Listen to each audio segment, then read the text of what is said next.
Hi, my name's Jo. Today we're going to be talking about muting. This is a question that came up in one of my lessons recently, and it was from a beginner who was trying to master a rhythm, a strumming hand rhythm. And one of the easiest ways to do that when you're first learning, or if you're trying to get your hand around an actual strumming pattern, however complex, is to break things down a little bit. So the way that I choose to do this often is by muting the strings using my fretting hand on the neck side of the guitar. And just what that means is we can focus on the rhythm itself just with the strumming hand. So that means I can practice until my heart's content.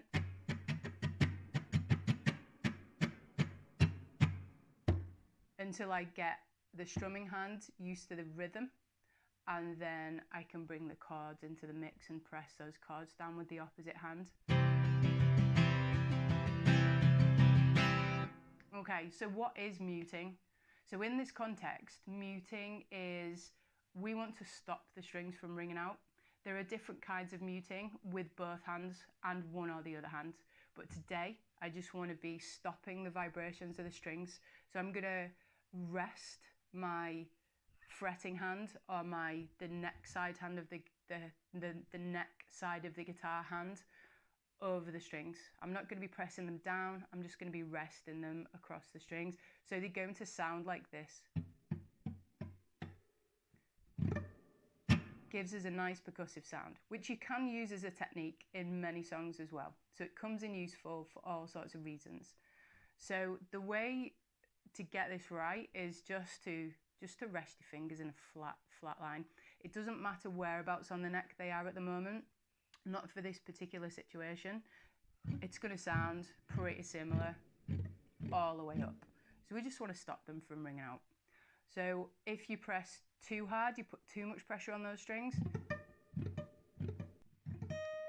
you're going to get bits of sound ringing out. So that means you need to let go a little bit. And if you're missing a string out, you're going to get that. So just make sure you're resting nice and lightly on the strings, stop them from ringing, and then what we can do is concentrate on that strumming rhythm. So if you're a beginner or anybody trying to master a rhythm, then muting's a really good approach if you're trying to break things down that you've got to concentrate on, or if you think you're going to be playing the rhythm for a long period of time while you're practicing. It just saves the fingers on the fretting hand a little bit. It's great to break things down and then put them back together again. Thank you very much. Goodbye.